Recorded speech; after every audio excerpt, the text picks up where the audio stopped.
Vidéo numéro 3 pour l'utilisation de Basecamp avec Balade Moto Week-end. Nous sommes donc revenus sur Basecamp, toujours le même itinéraire que nous avions créé dans la vidéo précédente numéro 2, et on va maintenant pouvoir changer un petit peu cet itinéraire, c'est-à-dire que j'ai créé cet itinéraire qui suit la route indiquée en rouge, et j'ai pas forcément envie de passer par cette route là, j'aimerais dévier un petit peu l'itinéraire. Donc comment faire? On peut bien entendu modifier l'itinéraire sans avoir à recommencer complètement l'itinéraire. Ici dans le menu vous avez différents icônes. Vous avez celui-ci, très intéressant, déplacer une étape.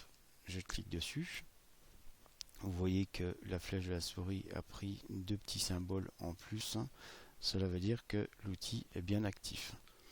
Je dois, pour modifier un itinéraire, me rendre avec la souris sur l'itinéraire. Vous voyez que quand j'approche des points d'étape que j'ai fait tout à l'heure, ceux-ci se mettent en surbrillance noire.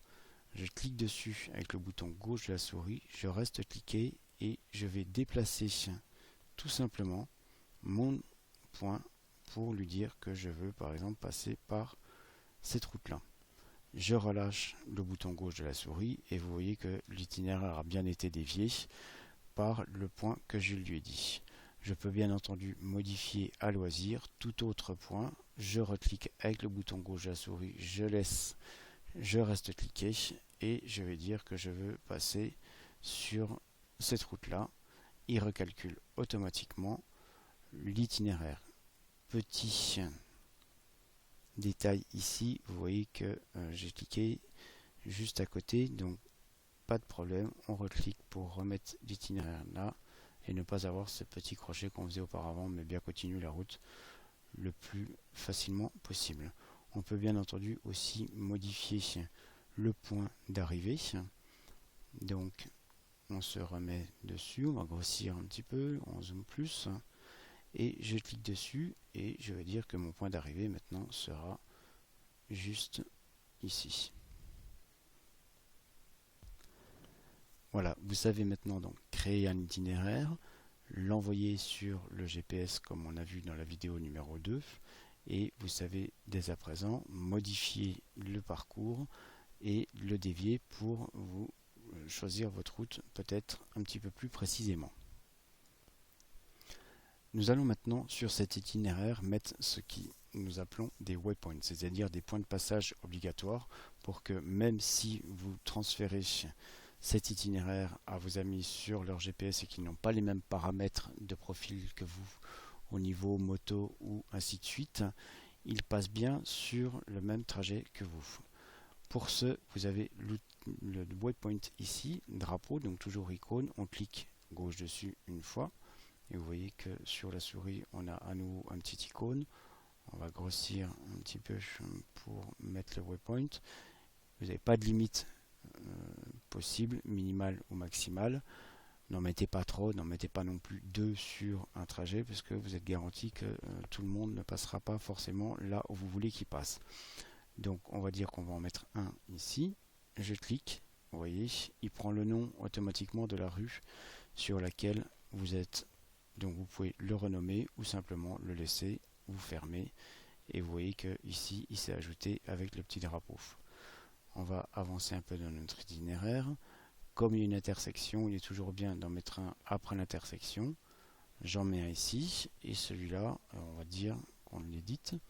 On peut changer de nom, comme je vous disais, donc on peut l'appeler waypoint 2 par exemple. On peut changer aussi l'affichage. Si on n'aime pas les drapeaux, on peut mettre des ronds verts ou toutes les autres options que vous voulez.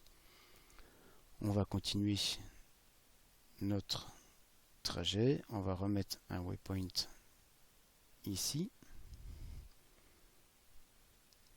Et puis un dernier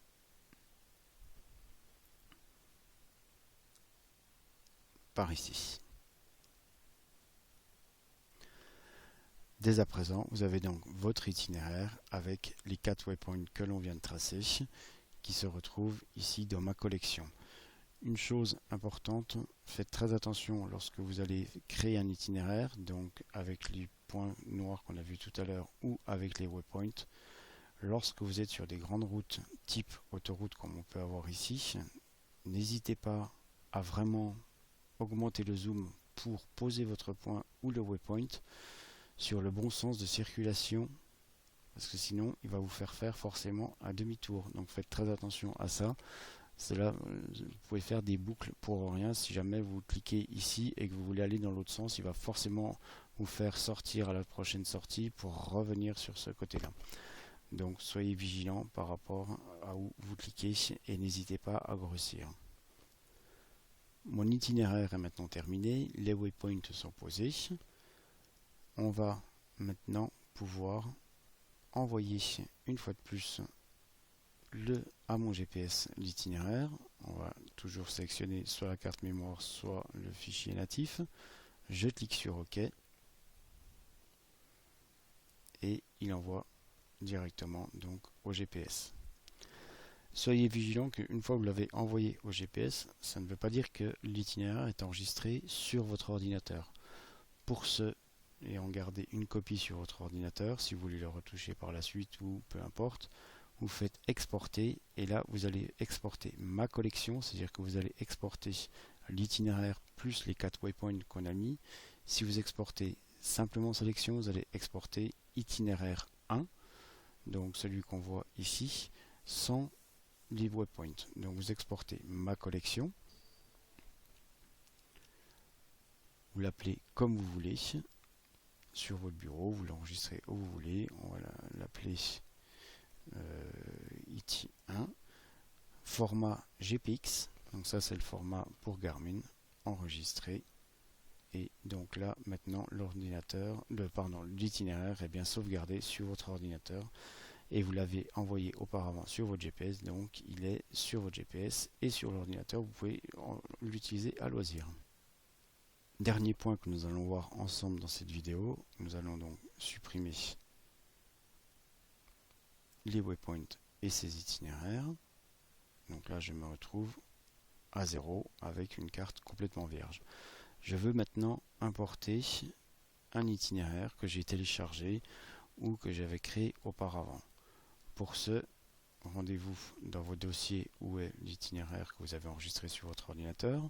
Moi je l'ai dans mes téléchargements et c'est l'itinéraire de Beaujolais matin qu'on avait fait ensemble.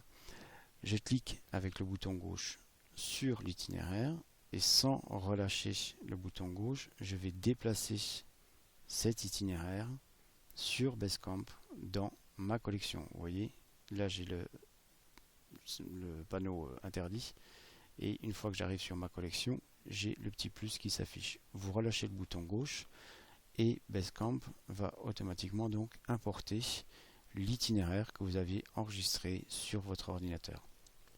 Vous le retrouvez